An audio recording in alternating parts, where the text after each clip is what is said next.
여러분, 오늘 아침 혹시 텃밭에 다녀오셨나요? 지금 이 순간 우리 텃밭에 첫서리가 사뿐히 내려앉았습니다. 잎끝이 하얗게 얼어빛나고 숨결마저 서늘해진 공기 속에서 배추는 묵묵히 제 자리를 지키고 있네요. 그런데 오늘 동네 한 바퀴 돌아보니 마음이 참 무거웠습니다. 물음병 폭탄을 맞은 배추밭이 곳곳에 보이더라고요. 이 밭은 거의 절반이 죽고 절반만 간신히 살아있네요. 여긴 약 안 치고 친환경으로 키우겠다고 지금까지 한랭사를 덮어뒀는데요. 무농약으로 키우기가 참 힘든 것 같아요. 특히 폭염이 오래 지속되면서 9월 이후에 심은 배추밭들이 많은데요. 물음병은 피했지만 결구가 제대로 안 된 배추들이 한눈에 보입니다. 더위는 오래가고 추위는 빨리 오니 요즘 정말 배추 키우기 어려운 시절입니다.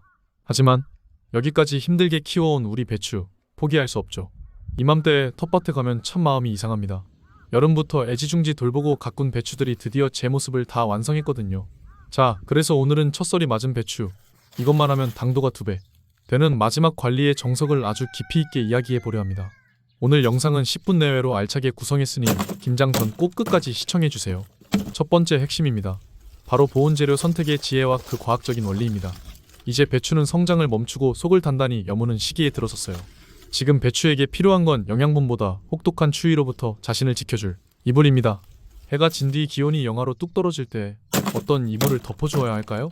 많은 분들이 비닐이 더 따뜻할 거라고 생각하고 덮습니다. 하지만 여기에는 치명적인 함정이 있어요. 밤새 비닐 내부에서는 배추의 호흡으로 인해 습기가 차고 물방울, 결로가 맺힙니다.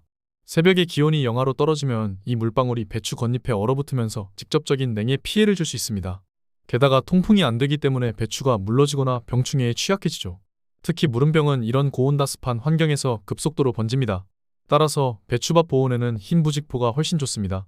흰 부직포는 비닐만큼 보온 효과가 뛰어나면서도 통기성이 좋아서 내부의 습기와 결로 현상을 효과적으로 막아줍니다. 부직포 위에 지피나 마른 낙엽을 도톰하게 덮어주면 보온층이 더 확실하게 만들어져 냉해를 막는데 최고의 조합이 됩니다. 보온재를 덮을 때는 배추가 숨 쉴 수 있도록 완전히 밀폐하지 말고 옆면에 약간의 공간을 남겨 공기가 순환되게 해주세요. 두 번째, 요즘 가장 큰 문제인 물음병 예방과 초기 대응법입니다. 물음병은 배추 재배에서 가장 무서운 적입니다. 특히 올해처럼 폭염이 길어지고 끝없이 내린 가을 장마로 인해서 배추의 저항력이 약해져서 물음병에 취약해집니다. 물음병의 초기 증상을 꼭 기억하세요. 겉잎이 축 늘어지면서 물에 데친 것처럼 투명해지고 악취가 나면서 물컹물컹해집니다. 이때가 골든타임입니다. 발견 즉시 병든 포기는 뿌리까지 완전히 뽑아서 밭 밖으로 옮기세요. 절대 밭에 버리면 안 됩니다. 주변 건강한 배추에게까지 전염될 수 있거든요. 뽑아낸 자리에는 생석회나 석회가루를 뿌려서 토양을 소독해주세요. 물음병균은 산성 토양에서 더 잘 번식하므로 석회로 중화시키는 것이 중요합니다.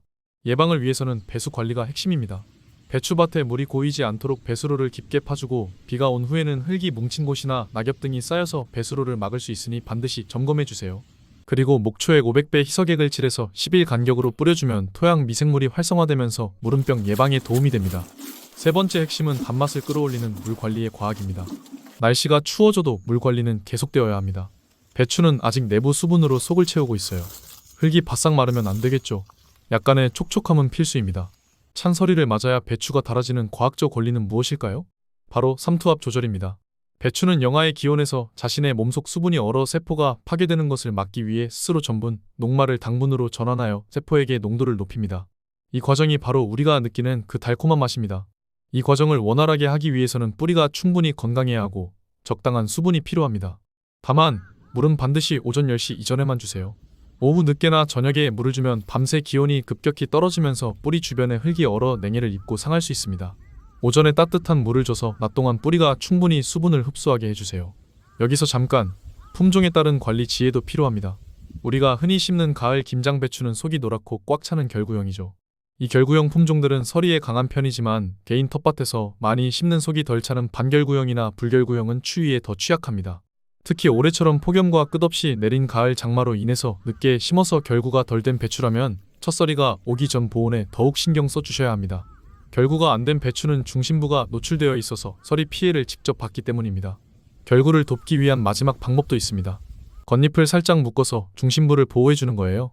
끈으로 너무 세게 조이지 말고 부드럽게 모아서 고정만 해주면 속잎이 더 단단하게 여물 수 있습니다. 네 번째, 수확 직전의 서리 피해 확인과 대처법입니다. 이 시기엔 서리 피해가 가장 치명적입니다. 만약 배추 겉잎이 검게 변했거나 만졌을 때 물컹하고 끈적하다면 냉해나 물음병이 시작된 신호예요. 이럴 땐 주저하지 말고 바로 그 잎을 뿌리 쪽까지 깔끔하게 잘라내야 곰팡이나 세균이 속까지 번지는 것을 막을 수 있습니다. 잘라낸 잎은 밭에 버리지 말고 반드시 밭 밖으로 치워주세요. 늦가을에도 간혹 배추 속으로 파고드는 달팽이나 작은 애벌레가 발견될 수 있습니다. 이때는 굳이 독한 농약을 쓰실 필요는 없고요. 맥주나 막걸리를 담은 그릇을 밭 주변에 두거나 목초액을 희석해서 뿌려주면 간단하게 방제가 가능합니다. 이 시기에는 또 배추인나비 애벌레가 마지막으로 활동하는 때이기도 합니다. 손으로 직접 잡아내거나 베이킹소다, 물 1리터에 베이킹소다 1큰술을 뿌려주면 효과적입니다. 배추의 놀라운 건강 효능도 알고 가시죠? 배추는 수분 함량이 90% 이상이지만 겨울을 나면서 스스로 만들어낸 시니그린이라는 성분을 품고 있습니다. 이 성분이 바로 해독 작용을 돕고 항암 효과가 있다고 알려져 있죠. 또한 식이섬유와 비타민C도 풍부해서 겨울철 면역력 강화에 최고입니다. 특히 비타민 U라는 성분은 위궤양 치료에도 도움을 준다고 알려져 있습니다. 찬서리를 견딘 배추가 보약인 이유가 여기에 있습니다. 단순히 맛만 좋아지는 게 아니라 영양가까지 높아지는 거죠. 5번째, 김장 배추 수확 타이밍의 정석과 보관법입니다. 김장 배추는 보통 첫서리가 내리고 난 후 10일에서 15일 사이가 당도가 최고로 오르는 골든 타임입니다. 아침 기온이 영하 3도 안팎으로 떨어지는 시기를 꼭 기억하세요. 날짜로 보면 중부지방은 보통 11월 초순에서 중순, 남부지방은 11월 하순에서 12월 초순이 적기입니다. 하지만 올해는 폭염과 끝없이 내린 가을 장마로 인해서 기후가 불규칙하니 날짜보다는 날씨와 배추 상태를 보고 판단하세요. 속이 단단히 찼는지 확인하려면 배추 윗부분을 손으로 살짝 눌러보세요. 단단해서 움푹 들어가지 않는다면 수확 준비 완료입니다. 또 다른 방법은 배추를 살짝 흔들어 보는 거예요. 결구가 잘 된 배추는 무게감이 있고 흔들려도 속이 흔들리지 않습니다. 수확할 때 반드시 삽으로 밑동을 살짝 들어 올려 뿌리째 캐는 게 포인트. 줄기만 자르면 수분이 급하게 빠져 배추가 시들고 맛이 없어집니다. 뿌리를 남겨야 수분 증발을 최소화할 수 있어요. 수확은 반드시 맑은 날 오전 중에 하세요. 비 오는 날이나 서리가 채 녹지 않은 일은 아침에 수확하면 배추가 쉽게 무르고 저장성이 떨어집니다. 햇볕에 겉잎을 이에서 3시간 정도 말려서 표면 수분을 날린 후 보관하는 것이 가장 좋습니다. 보관 최적 온도는 0에서 5도입니다.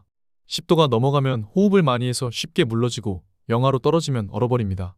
캔 배추는 흙을 살짝 남긴 채 신문지나 키친타월로 감싸 통풍이 잘 되는 베란다 그늘에 세워 두시면 가장 오래 싱싱함을 유지할 수 있습니다. 배추를 눕혀두면 자체 무게로 눌려서 무를 수 있으니 꼭 세워서 보관하세요. 양이 많아 텃밭에 그대로 보관하려면 통기성과 철저한 보온이 필요합니다. 비닐봉투 같은 곳에 밀폐해서 보관하면 빨리 물러칠 수가 있어요. 땅을 깊게 파서 배추를 거꾸로 세우고 흙으로 두툼이 덮은 다음 빗물이 들어가지 않도록 보온재를 위어 덮고 그 위에는 비닐로 넓게 덮어주는 것도 한 방법입니다. 어릴 때 마당 한켠에 땅 깊이 파고 지프로 보온하고 밑으로 물을 한 개씩 빼내어 먹던 생각이 나네요. 6번째, 배추를 더 맛있고 안전하게 먹는 요령입니다. 토란과 마찬가지로 배추에도 옥살산 성분이 미량 남아있습니다. 물론 토란처럼 강하진 않지만 삶거나 데칠 때 굵은 소금을 넣고 충분히 끓인 후 한번 헹궈주면 맛이 훨씬 깔끔해지고 안심하고 드실 수 있습니다. 배추의 깊은 맛과 식감을 살리는 요리 전 예비 건조 꿀팁입니다. 찌개나 국물용 배추는 김장 전에 겉잎 이내지세장을 떼어내 3일 정도 그늘에서 살짝 말렸다가 쓰세요. 수분이 빠지면서 당분과 감칠맛 성분이 응축되어 단맛은 깊어지고 식감은 꼬들꼬들하게 살아납니다. 특히 배추전이나 볶음 요리에 쓰면 물이 많이 나오지 않아서 조리가 훨씬 수월합니다. 그리고 절인 배추를 준비할 때의 마지막 점검입니다. 절이기 전 배추를 반으로 갈랐을 때 심, 뿌리 부분이 너무 두껍다면 칼집을 깊게 내주세요. 소금이 속까지 고루 배고 절인 후 배추 속이 뭉치지 않게 됩니다. 절임 소금의 농도도 중요합니다. 물 10리터에 1000g 1kg, 10% 농도가 적당합니다. 너무 짜면 배추가 질겨지고 너무 싱거우면 제대로 절여지지 않습니다. 절이는 동안 배추의 온도가 급격히 변하면 맛이 변질될 수 있으니 절임 과정은 되도록 일정한 온도 5에서 10도를 유지하는 서늘한 곳에서 진행하는 것이 좋습니다. 절임 시간은 배추 크기에 따라 다르지만 보통 8시간 내지 11시간이 적당합니다. 중간에 한두 번 뒤집어주면 더 고르게 절여집니다. 제대로 절여졌는지 확인하려면 배추 심 부분을 구부려보세요. 꺾이지 않고 부드럽게 휘어지면 완벽하게 절여진 겁니다. 마지막 7번째, 수확 후 텃밭 관리의 지혜입니다. 배추 수확 후 밭을 바로 갈아엎지 마시고 남은 뿌리를 뽑아 말린 다음 밭 위에 덮어두세요. 마른 풀이나 낙엽을 함께 덮어 흙이 얼지 않게 보온해두면 내년 봄밭이 훨씬 부드럽고 비옥해집니다. 연작 피해를 막는 가장 현명한 꿀팁. 배추, 십자화과는 연작에 매우 취약합니다. 같은 자리에 2년 연속 배추를 심으면 무름병, 뿌리옥병 등 토양 전염성 병해가 심각해집니다. 배추를 심었던 자리에 바로 무갓, 청경채 같은 십자화과 작물을 심지 마세요. 반드시 콩, 완두콩, 클로버 같은 콩과 작물로 한번 돌려짓기 하세요. 콩과 작물은 공기 중의 질소를 땅속에 저장해 토양 영양을 회복시키고 병충해를 줄여줍니다. 땅의 힘을 되찾아주는 최고의 방법입니다. 좁은 텃밭이라면 겨울 동안 밭을 그냥 놀리지 마세요. 마늘, 양파를 심거나 시금치, 상추 같은 내한성 채소를 심으면 겨울 내내 신선한 채소를 수확할 수 있습니다. 내년 배출을 위한 토양 준비도 지금부터 시작하세요. 석회를 뿌려서 산성화된 토양을 중화시키고 퇴비나 유기질 비료를 넣어 땅심을 기릅니다. 겨울 동안 서너 번 뒤집어주면 토양 속 해충의 알과 번데기가 얼어 죽어서 내년 병해충 피해를 크게 줄일 수 있습니다. 이맘때 텃밭은 비어가는 듯하지만 사실 내년을 준비하는 시간이기도 합니다. 올해는 특히 폭염과 끝없이 내린 가을 장마로 인해서 배추 농사가 정말 어려웠습니다. 무름병으로 고생하신 분들도 많고 결구가 제대로 안 돼서 속상하신 분들도 계실 거예요. 하지만 여기까지 오신 여러분 정말 대단하십니다. 오늘 알려드린 단맛 2배 비법과 과학적 관리법으로 여러분의 김장과 텃밭 관리가 풍요로워지기를 바랍니다. 첫설이 맞은 배추의 그 달콤함, 올해는 꼭 제대로 맛보시길 바랍니다. 여러분의 텃밭과 건강을 응원합니다. 감사합니다.